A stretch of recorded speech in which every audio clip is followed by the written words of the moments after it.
Seja bem-vindo e bem-vinda então à primeira aula do curso de Ciência de Redes e Análise de Redes Sociais. Essa é a primeira aula. A gente teve a aula 0, que eu vou deixar o card aqui, em que eu fiz uma longa introdução, uma jornada mesmo falando sobre um pouco de teoria da complexidade, teoria do caos e para chegar nesse conceito do que é redes, de como eu posso utilizar a ciência de redes para fazer, então, a modelagem de sistemas complexos. Se você não assistiu, recomendo que você assista.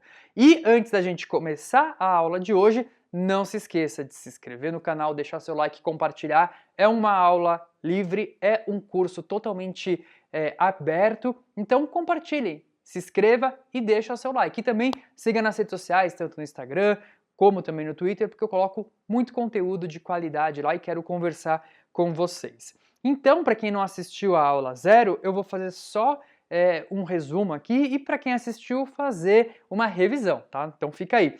A gente discutiu muito sobre as visões de mundo. A gente viu que a partir do século 17, 18, 19, a gente teve ali consolidado uma visão de mundo mecanicista, influenciada por René Descartes, pelo determinismo de Laplace, pela própria física newtoniana, né? Então a gente começa a pensar a nossa realidade como um grande relógio com pecinhas muito bem ordenadas, que se eu analisasse as pecinhas muito bem ordenadas, eu conseguiria entender todo o funcionamento do relógio. Que se eu entendesse as leis, né, que regessem essas pecinhas, eu conseguiria então entender o estágio futuro da nossa realidade.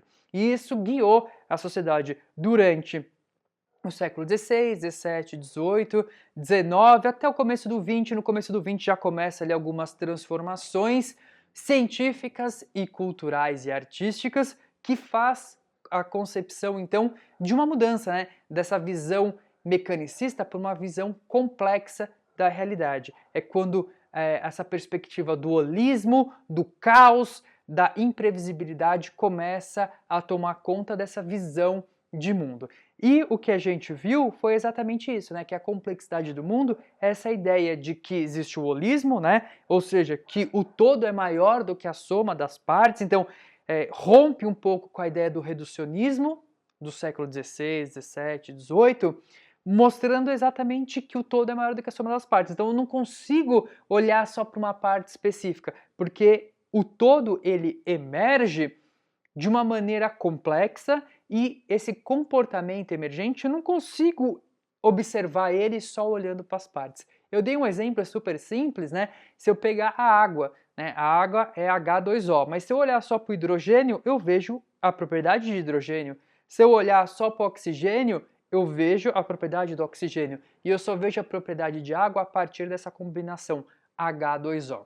E aqui tem um exemplo, nessa ilustração, assim, tem diversas variações. Essa daqui são pessoas cegas que estão apalpando um elefante. Só que cada um está apalpando uma parte, então cada um está experienciando algo específico desse todo. Então, um acha que está segurando uma corda, o outro acha que é uma lança, o outro acha que está apalpando uma árvore, né, o tronco de árvore, e ainda que eles comunicassem o que eles estão vendo e tal, dificilmente eles achariam ou concluiriam que eles estão apalpando um elefante, né? Porque cada um está com uma partezinha, só que o todo é essa emergência, né?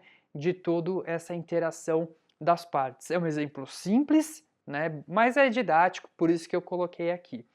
E a gente começa, então, a entender que a nossa realidade é formada por sistemas. Esses sistemas são formados de pequenas partes que eles vão interagindo entre si. Só que assim, eles interagem e ao mesmo tempo que eles interagem vão surgindo comportamentos, né, que muitas vezes não são previsíveis e são complexos. E aí essa ciência de redes acaba surgindo como uma alternativa, como uma área de estudo para tentar modelar essa complexidade de alguma forma. Eu vou pegar um sistema que é complexo, como por exemplo a economia internacional, e vou tentar modular. Modular como? Usando aqui, né? Essa é uma parte de visualização, mas em que eu vou ter cada país ou cada governo como um nó, como uma bolinha ali, né? Um nó, que tem uma conexão. Essa conexão pode ser, por exemplo, comércio internacional. ou pode ser colaboração científica entre países, né? E com isso eu vou conseguir modelar alguns tipos de comportamento, achar alguns tipos de padrões, algumas propriedades. E isso pode ser generalizado para diversos aspectos, né? Eu posso usar isso para analisar uma rede social, eu posso usar isso para analisar a economia internacional, eu posso usar isso para analisar um time de futebol, em que cada bolinha ali, cada nó é um jogador e essa linha que conecta esses jogadores acaba sendo a troca de passes num jogo. Então eu consigo ver que jogador está tocando mais a bola com quem que é o jogador mais central, quem que é o jogador que mais recebe a bola, quem que é o jogador que mais é central para o time, qual que é o jogador que menos recebe a bola, e com isso eu consigo entender comportamentos. Para começar essa aula, né, essa primeira aula, a gente vai discutir, vou mostrar para vocês alguns casos de ciência de rede sendo usada em contextos específicos e depois a gente já vai entrar na teoria de grafos, que para chegar em ciência de redes, para chegar em redes complexas, a gente tem que entender grafos, porque grafos acaba sendo a base de tudo isso que a gente vem discutindo. Então aqui alguns exemplos, né, de modelar essa complexidade. Aqui é um estudo que foi feito do mapa transnacional de amizades no Facebook. Então aqui não necessariamente eles fizeram um agregado, né, de amizades.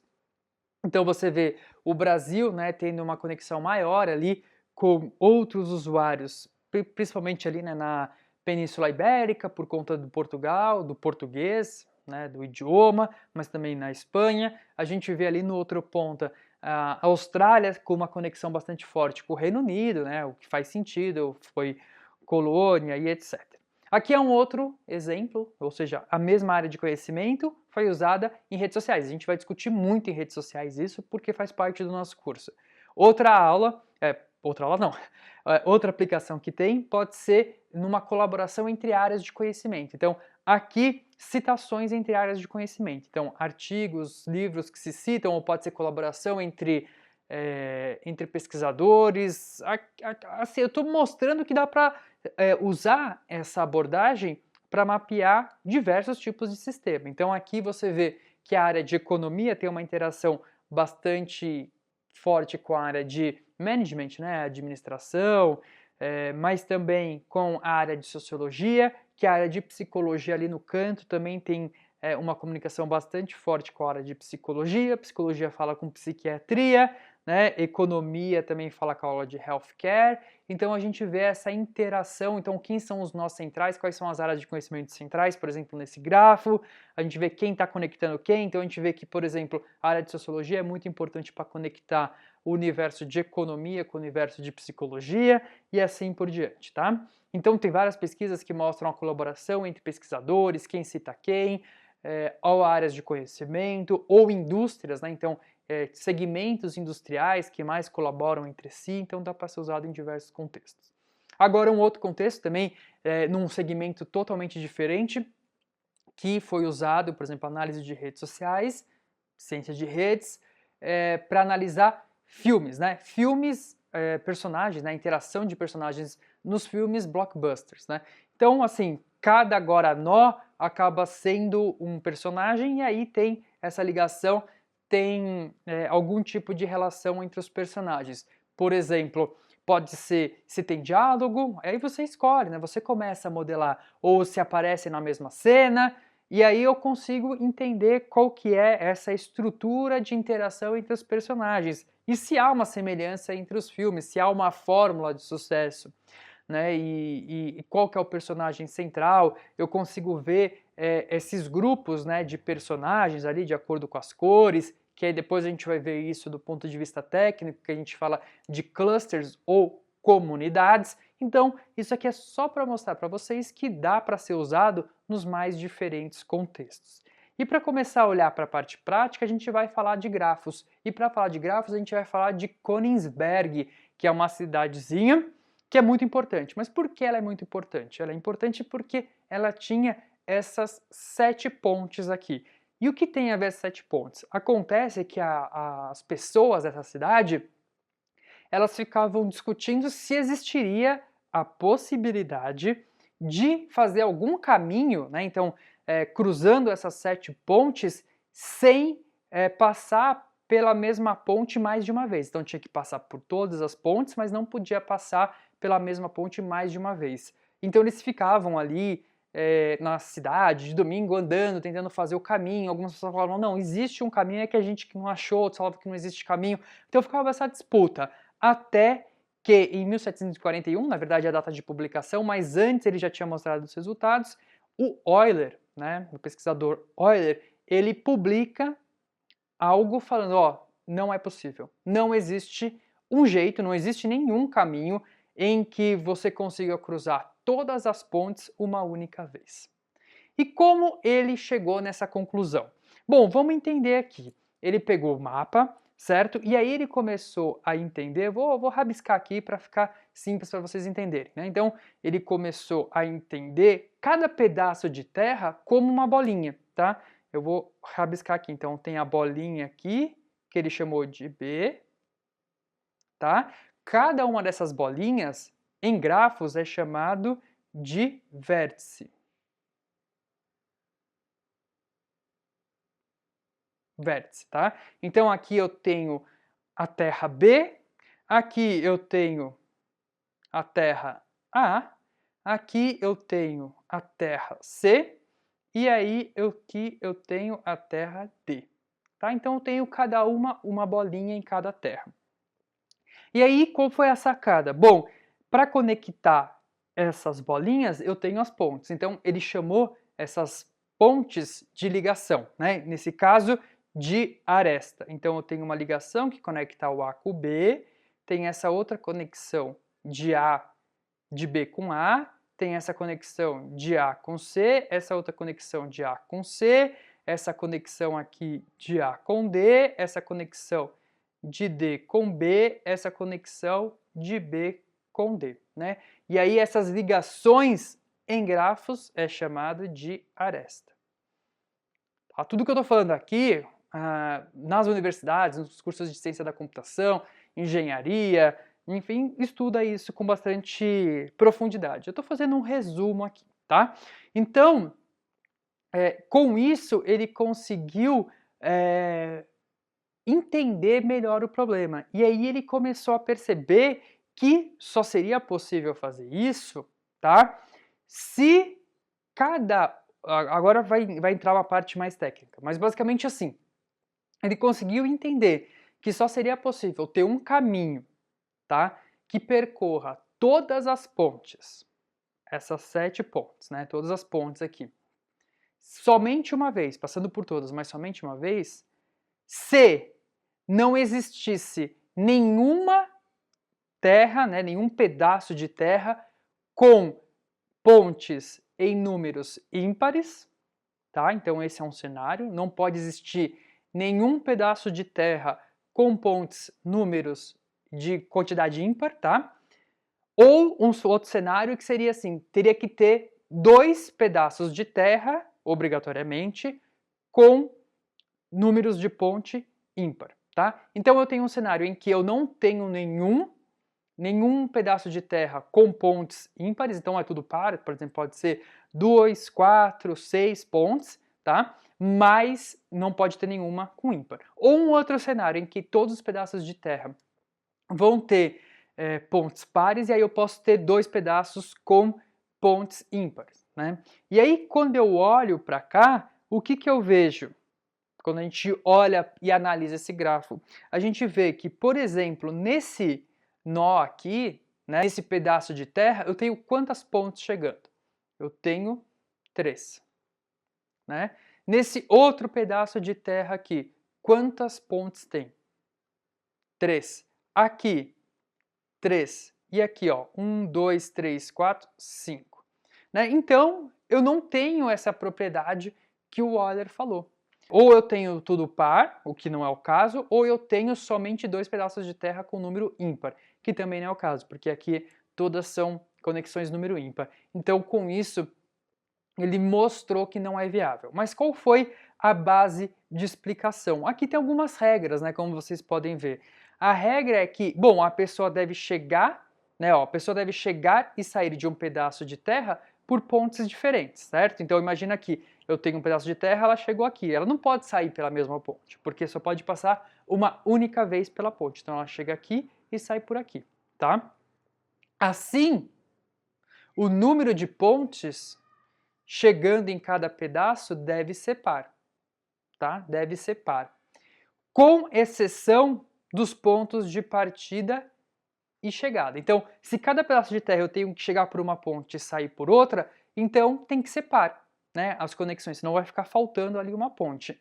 Se eu tenho então assim, nesse cenário, todos os pedaços de terra deveriam ter conexão par, ou seja, 2, 4, 6 pontes. Só que existe a exceção, né? A exceção dos pontos de partida ou de chegada. Então, se eu tiver dois pedaços de terra com conexões ímpares, eu garanto que eu saio de um lugar e chego no outro, passando por todos os pontos. Então, essa foi a genialidade do Euler e que deu toda a base da teoria dos grafos. Só um comentário importante, né? Königsberg, que eu fiquei fascinado. Eu já dou essa aula há muito tempo, mas eu nunca tinha parado para pesquisar aonde era Königsberg. Nesse ano eu fui pesquisar e aí eu vi que Königsberg fica exatamente ali na Europa. Hoje Königsberg faz parte da Rússia, só que é um território que fica ali do lado da Polônia e Lituânia, bem na Europa, descolada da Rússia. Então tem um pedacinho da Rússia bem no centro da Europa. E poucas pessoas sabem disso e chama Kaliningrado. E aí a gente pode, a partir dessa ideia do Euler, fazer algumas generalizações, como a gente tem aqui, tá? Então, quando eu tenho exatos dois nós com o número ímpar, né, começa em um e termina em outro, obrigatoriamente. Então, eu posso ter um grafo com vários elementos, ou seja, eu posso ter vários pedaços de terra com várias pontes. Isso é a analogia que a gente está fazendo para Königsberg, mas eu posso ter um grafo que pode representar qualquer outra coisa, certo? E aí é uma propriedade que tem. Se eu tiver dois nós e só exatos dois nós com grau ímpar, ou seja, assim, ele tem 3 conexões ou 5 conexões ímpares, eu vou garantir, o resto é tudo par, eu vou garantir que vai começar nesse nó e vai terminar no outro nó. E vai passar por todos os nós. Existe um caminho que passa por todos os nós. E existe uma outra propriedade, que se for tudo par, ou seja, assim, eu tenho todos os nós e todos os nós têm conexão par, eu garanto que ele vai começar, vai andar por tudo e vai terminar no mesmo lugar. Quer ver um exemplo? Aqui, ó, eu tenho esse nó, que é o A, eu tenho esse nó, que é o B, e esse nó, que é o C. Então, nesse nó, qual que é o grau dele? Esse nó A é grau 1, porque só tem uma conexão aqui. Já naquele nó, ele tem duas conexões, essa e essa, né? Então ele é par, e esse daqui é ímpar. Então nessa rede aqui, com três nós, eu tenho o quê? Eu tenho dois nós com grau ímpar, um nó com nó par. Então eu garanto que existe um caminho que eu vou sair de um lugar e chegar no outro passando por todos. Aqui é fácil, né? Eu saio daqui, venho para cá, saio daqui e venho para cá. Ok? Legal. E no outro caso, em que todas as conexões são pares. Aí eu tenho uma propriedade que eu consigo passar por todas as conexões, só que eu vou sair de um nó, vou passar por tudo e vou chegar no mesmo nó, que é o que acontece aqui, ó. Saio, por exemplo, aqui é o nó A, aqui é o nó B e aqui é o nó C. Então eu saio daqui, venho para cá, daqui venho para cá, daqui venho para cá, daqui voltei aqui. Então eu saí e cheguei no mesmo nó, passando por todos, tá? Então com essas propriedades a gente consegue entender que não é possível passar por todas as pontes somente uma vez lá no caso de Königsberg. E tudo isso deu origem a essa área chamada de grafos. E é justamente essa área de grafos que a gente evolui, né, e começa a aplicar num conceito chamado ciência de redes. E com a ciência de redes a gente começa a criar estratégias para simplificar a complexidade, porque a gente consegue achar padrões globais da rede. Então, qual que é o grau de separação, quais são os caminhos, dinâmicas de padrões locais, por exemplo, homofilia, como é que se dá esse agrupamento, essa formação de cluster Isso pode ser usado nas ciências sociais, na área da física, posicionamentos, então quem é vizinho de quem é o nó mais central. Então com isso a gente consegue, de alguma forma, entender ou entender um pouco mais os sistemas complexos. Então essa primeira aula assim foi bem introdutória, só para mostrar um pouco do conceito de grafo, né, da onde vem essa ideia, e na próxima aula a gente já vai entrar em ciência de redes. Então eu vou fazer um comparativo entre grafo e redes, tá? Essa aula pode ter ficado um pouquinho mais difícil, um pouquinho mais confuso, um pouquinho mais abstrato, mas as próximas vão ficar bem mais pé no chão, ok? Então acompanha aí, mas antes disso não se esqueça de se inscrever no canal, deixar seu like, compartilhar e seguir nas redes sociais, tanto no Instagram como no Twitter. Agora vamos para a segunda aula, ver os fundamentos de rede.